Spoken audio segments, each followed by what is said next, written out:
आप देख रहे हैं लोक जनसंदेश। स्वरूपनगर में नगर आयुक्त के आवास पर आज जमकर हंगामा हुआ। यहां पर यशोदा नगर स्थित निजाम चौराहे का नाम बदलकर श्री राम चौक का बोर्ड हटाने पर क्षेत्रीय पार्षद प्रशांत शुक्ल और बजरंग दल के कार्यकर्ताओं ने प्रदर्शन किया। इस दौरान जब पार्षद और उनके समर्थकों ने नगर आयुक्त आवास के अंदर जाने की कोशिश की तो प्रवर्तन दस्ते से उनकी भिड़ंत हो गई। हंगामे और झड़प के दौरान प्रवर्तन दस्ते के लोगों ने बजरंग दल कार्यकर्ताओं पर लाठियां बरसाना शुरू कर दिया। इससे भागदड़ मच गई। लाठियां बरसाने से आक्रोशित कार्यकर्ता वहीं धरने पर बैठ गए। मामले की जानकारी होने पर कई थानों का फोर्स भी मौके पर पहुंच गया। श्री राम चौक का बोर्ड हटाने के विरोध में पार्षद और बजरंग दल कार्यकर्ता दोपहर में नगर आयुक्त को ज्ञापन देने पहुंचे थे। इस दौरान नगर आयुक्त को ज्ञापन देने के साथ ही बोर्ड हटाने वाले कर्मचारियों पर कार्रवाई की मांग भी की गई। आप देख रहे हैं लोक जनसंदेश। केस्को के ग्वालटोली सब स्टेशन पर सुबह से लेकर शाम तक खासा हंगामा मचा रहा। दरअसल यहां कई ऐसे उपभोक्ता पहुंचे जिनकी बिजली केस्को ने बिना कोई सूचना दिए ही काट दी। वहीं कई ऐसे भी थे जिनका बिल जमा था फिर भी उनका कनेक्शन काट दिया गया था। उपभोक्ताओं ने बताया कि मोबाइल पर कोई मैसेज भी नहीं आया और बिना सूचना के ही बिजली काट दी गई। इतना ही नहीं, उपभोक्ताओं ने सब स्टेशन पर मौजूद कर्मचारियों पर वसूली का आरोप भी लगाया है। लोगों ने बताया कि कटा हुआ कनेक्शन दोबारा जोड़ने के नाम पर 850 रुपए तक पेनाल्टी के रूप में वसूले जा रहे हैं। वहीं किसी से 300 तो किसी से 400 रुपए लेकर भी कनेक्शन जोड़ा जा रहा है।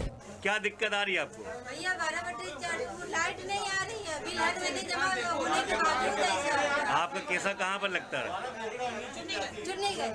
तो कब से लाइट आपकी वहाँ नहीं आ रही है? कल से नहीं आ रही है। बाकी और लोगों की भी समस्या इसी तरीके की है? जी 1 तारीख से मेरी नहीं आ रही। तो बिल आपका जमा है? बिल वो मैसेज आया नहीं, मैसेज आया होता तो हम टाइमिंग से बिल जमा कर दिए और रीडिंग बनवाया और पेनाल्टी आ गया 705 रुपए। बगैर मैसेज आए हुए आपका जो है पेनाल्टी आ गई जी। और लाइट काट दी गई। और लाइट काट दी गई है। सब स्टेशन पर मौजूद जेई लोगों को हाथ से ही कागज पर पर्ची बनाकर दे रहे हैं। हाथ से लिखी हुई इन पर्चियों के आधार पर ही ग्वालटोली सब स्टेशन में जनता से जमकर वसूली की जा रही है। होगा ये खुद जो स्टाफ पे बैठे हैं लोग वो नहीं बता पाएंगे किस चीज की पर्ची हम काट रहे हैं, या वहीं पर बता दे पेनाल्टी आपकी कटेगी। पर्ची आप काट के दे रहे हैं। जो इस अक्टूबर का 1 तारीख को मैंने बिल जमा किया 1300 रुपये। प्लस उसके बाद नवंबर का बिल हमारा 2100 कैसे आ गया? हम लोग टीवी पंखा कूलर सब बंद कर रखे हैं, उसके बाद कैसे आ गया? तो मैसेज नहीं आया था आपके मोबाइल? मैसेज नहीं आया इस महीने। लाइट भी काट दी गई? लाइट काट दी गई, 700 रुपये पेनाल्टी जमा करी। कितनी देर पहले लाइट काटी गई? सुबह 5 बजे। तो सुबह 5 बजे कितने लोग परेशान आपके तरीके से? कम से कम यहाँ पे 2000 पब्लिक परेशान। ग्वालटोली सब स्टेशन पर चल रही वसूली और मनमानी के बारे में जब लोकजन संदेश के संवाददाता ने मौजूद सहायक अभियंता बीपी साहू से सवाल किए तो कैमरा देखकर जेई साहब की बोलती ही बंद हो गई और वो इस मामले में कुछ भी बोलने से साफ मुकर गए। कह रहे हैं आप बताइए जेई साहब, इस मामले को लेके आप क्या कहेंगे? जेई साहब कुछ बताएंगे कि ये बिजली बगैर बताए बगैर मैसेज पहुंचे सबकी बिजली कटी जा रही है, लोग बहुत त्रस्त हो चुके हैं अपना काम धंधा छोड़ के, आप इस बारे में क्या कहना जी? आप क्या कहना चाह रहे हैं इस बारे में? जो लोग यहाँ पे लाइन लगाए खड़ा है, इतने लोग विरोध कर रहे हैं, जिनके मैसेज भी नहीं है उसके बाद भी लाइटें कट गई हैं और जिनके बिल जमा उनकी भी लाइटें कट गई हैं, आप क्या कह रहे हैं इस बारे में? क्या नाम है आपका जी? क्या नाम है आपका? बीपी साहू जी। आप देख रहे हैं लोक जनसंदेश। शहर कानपुर में आज आग ने खासा तांडव मचाया। पहली घटना निराला नगर में स्थित बीएल ओसवाल शोरूम की है। यहां कपड़े के गोदाम में भीषण आग लग जाने से इलाके में हड़कंप मच गया। कपड़े के गोदाम में लगी आग ने देखते ही देखते एक हॉस्टल को भी अपनी चपेट में ले लिया। आग फैलते देख आसपास के लोग घरों को खाली करने में जुट गए। किदवई नगर थाना क्षेत्र के निराला नगर में हुई इस घटना की जानकारी क्षेत्रीय लोगों ने दमकल विभाग को और पुलिस को दी। ये निराला नगर में BL ओसवाल का ये यहाँ पर गोडाउन था और उनका रिटेल सेंटर है। इस रिटेल सेंटर के बैक साइड पे यहाँ पर लगभग 5:30 पौने 6 बजे के आसपास ये आग लगी है। बहुत ज़्यादा धुआं हो रहा था, तभी सभी लोगों ने यहाँ आके मोहल्ले के लोगों ने आके पुलिस में और दमकल में फ़ोन किया और दमकल की कम से कम आधा दर्जन गाड़ियाँ यहाँ पर आ चुकी हैं और सभी लोग मोहल्ले वाले और सब मिल के इसको बुझाने का प्रयास कर रहे हैं। अब क्योंकि गोदाम है उनका तो कुछ सामान है तो पूरा प्रयास है सभी लोगों का। आज का इतना विकराल रूप था कि जो RCC की बनी दीवारें चिटक गई हैं। इससे आप समझ लीजिए आग इतनी जोर जल रही थी कि यदि आधा घंटा और यदि गाड़ियाँ लेट हो जाती तो आसपास के 1-2 मकान और जल जाते। इतना विकराल रूप था आग का। क्षेत्रीय लोग अगल बगल मकान खाली हुए हैं कुछ? क्षेत्रीय जो अगल बगल के लगभग पीछे के 4-5 मकान और अगल बगल के सभी मकानों ने तुरंत सभी लोगों ने अपना घर खाली करके घर के बाहर आ गए हैं। जिसमें जो पीछे चलने वाला छात्रावास तो लगभग आधा जल ही गया था। दूसरी घटना सीसामऊ थाना क्षेत्र के हीरागंज टेनरी की है, जहां गाड़ियों के पार्ट्स और सीट कवर के एक गोदाम में भीषण आग लग जाने से खासा अफरा तफरी का माहौल बना रहा। आग बढ़ते देख क्षेत्रीय लोगों ने फायर ब्रिगेड को सूचना दी। मौके पर पहुंची फायर ब्रिगेड की गाड़ी ने आग बुझाने का प्रयास किया। इस घटना में लाखों के नुकसान की बात बताई जा रही है। आप देख रहे हैं लोक जनसंदेश। उत्तर प्रदेश युवा उद्योग व्यापार मंडल कानपुर ग्रामीण कल्याणपुर के तत्वावधान में बिठूर रोड तिराहे पर आलू और प्याज की बड़ी कीमतों से नाराज व्यापारियों ने अनोखे तरीके से आलू और प्याज को गहनों की तरह सजाकर प्रदर्शन किया और नारेबाजी की। जमाखोरों को चेतावनी देते हुए व्यापारियों ने कहा कि वे अपनी जमाखोरी समाप्त करें और जनता को राहत प्रदान करें। अपना जो भी स्टॉक है उसे बाजार में लाएं, जिससे आम जनमानस को इस कोरोना काल में राहत मिल सके। दौरान उत्तर प्रदेश युवा उद्योग व्यापार मंडल के प्रदेश महामंत्री संदीप पांडे ने कहा कि जमाखोरों के कारण जनता त्राही त्राही कर रही है। ये लोग अपने गोदामों में आलू और प्याज का स्टोर किए हुए हैं तथा बाजार में मांग के अनुरूप माल नहीं भेजते। इस दौरान नीरज सिंह राजावत, टीटू भाटिया, मनोज कलवानी, लकी वर्मा, विक्की वाजपेयी, गौरव शुक्ला आदि मौजूद रहे। आप देख रहे हैं लोक जनसंदेश। मुख्यमंत्री सामूहिक विवाह योजना अंतर्गत आज निराला प्रेक्षागृह में 17 जोड़ों का सामूहिक विवाह कार्यक्रम संपन्न हुआ। वैवाहिक कार्यक्रम में सदर विधायक पंकज गुप्ता, जिला पंचायत अध्यक्ष संगीता सिंह सेंगर, जिलाधिकारी, मुख्य विकास अधिकारी, जिला समाज कल्याण अधिकारी, जिला प्रोबेशनल अधिकारी एवं अन्य अधिकारियों ने उपस्थित होकर वर वधू को आशीर्वाद प्रदान किया। जिलाधिकारी ने बताया कि मुख्यमंत्री सामूहिक विवाह योजना के अंतर्गत 51,000 की धनराशि प्रति जोड़े सरकार द्वारा व्यय किया जाता है, जिसमें 35,000 कन्या के खाते में, 10,000 की वैवाहिक सामग्री तथा 6,000 वैवाहिक समारोह में व्यय किया जाता है।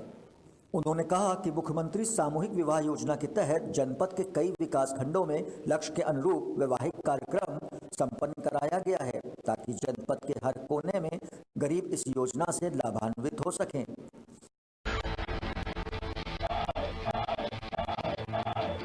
आप देख रहे हैं लोक जनसंदेश। उन्नाव के जिलाधिकारी रविंद्र कुमार ने लघु एवं कुटीर उद्योगों को बढ़ावा दिए जाने और प्रवासी श्रमिकों को उनके हुनर के अनुसार रोजगार मुहैया उपलब्ध कराए जाने के उद्देश्य से डोना पत्तल आदि बनाए जाने के कारखाने का उद्घाटन किया। उन्होंने बताया कि प्रधानमंत्री रोजगार योजना के तहत उद्योग विभाग के सहयोग से और बैंक के माध्यम से 22 लाख की धनराशि की लागत से डिस्पोजल उद्योग की स्थापना की गई है, जिसमें लॉकडाउन के दौरान बेरोजगार 3 प्रवासियों को रोजगार उपलब्ध कराया गया है।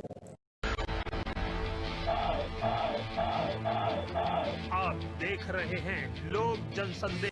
योगी सरकार की तमाम कोशिशों के बावजूद लापरवाह नगर पंचायत के लोग पॉलीथीन जैसे कचरे को खुले में फेंक देते हैं। जिसे खाकर बेजुबान पशुओं की जान जा रही है। खाने की तलाश में सड़कों पर घूमने वाले अन्ना जानवर इसे भोजन समझने की गलती कर देते हैं। पॉलिथीन और प्लास्टिक में मौजूद कई केमिकल्स की गंध खाने जैसी होती है, जिसे अन्ना जानवर खाना समझकर खा जाते हैं और उनकी मौत हो जाती है। पशुओं के लिए प्लास्टिक को पचा पाना असंभव होता है। हाथों में जाने वाली प्लास्टिक की रिएक्शन काफी खराब होती है।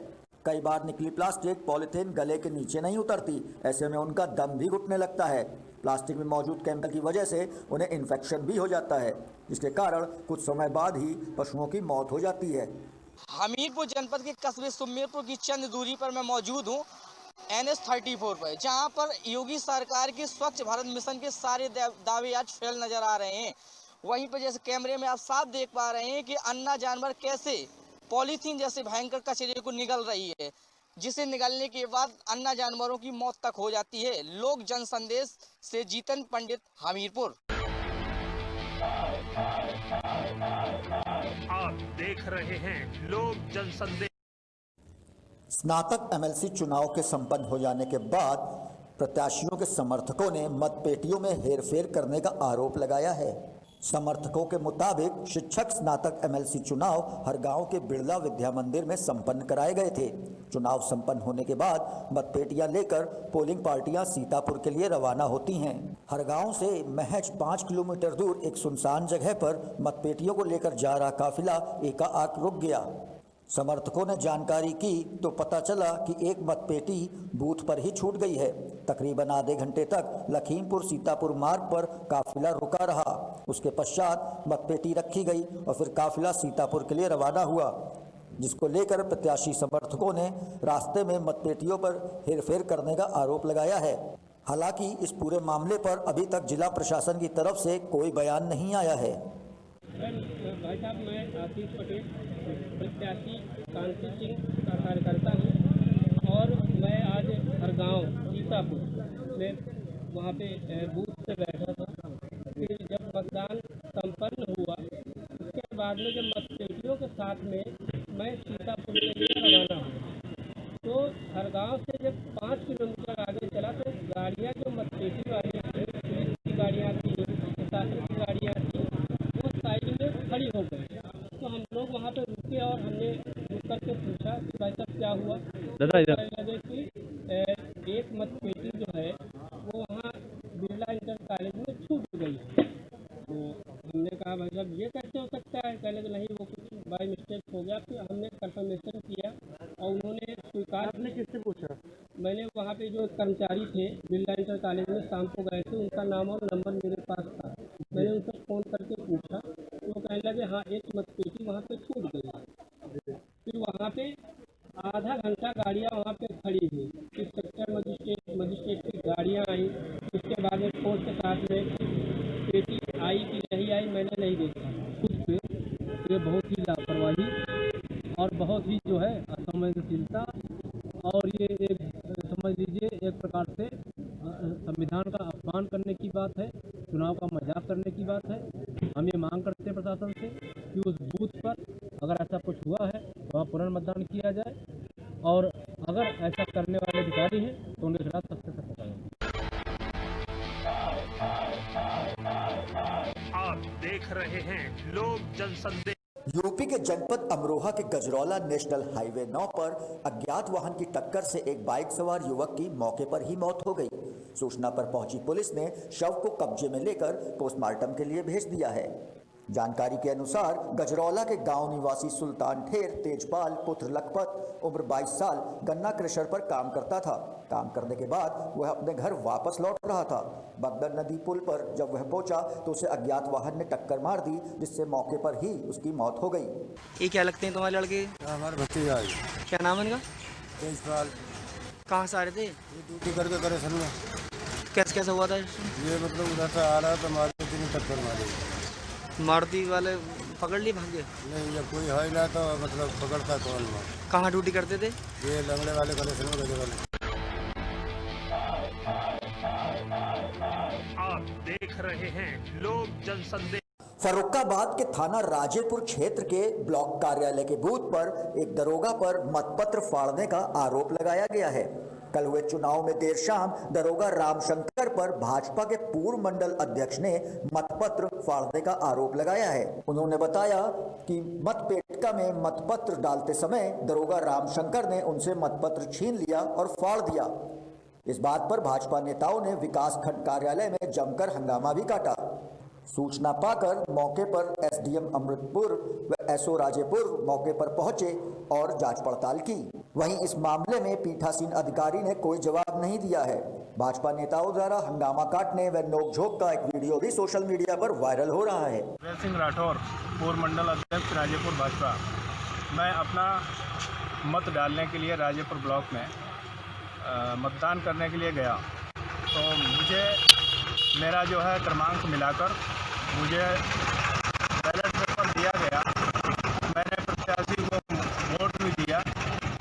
बैलेट पेपर मोड़कर जैसे ही मैं पेटिका में अपना मतपत्र डालने जा रहा था, उतने में उमाशंकर दरोगा राजेपुर के रमाशंकर, उन्होंने मेरा जो है बैलेट पेपर फाड़ दिया और मुझे वोट डालने से मना कर दिया। आप देख रहे हैं लोक जनसंदेश। जम्मू कश्मीर के एलजी मनोज सिन्हा अंधऊ एयरपोर्ट पहुंचे। एलजी बनने के बाद वो पहली बार अपने गृह जनपद गाजीपुर पहुंच रहे हैं। जम्मू कश्मीर से एयरपोर्ट अंधऊ पहुंचने के बाद वो मोहनपुरा गांव स्थित अपने पैतृक घर के लिए रवाना हो गए। एलजी मनोज सिन्हा का शहर के लंका मैदान में अभिनंदन किया जाएगा।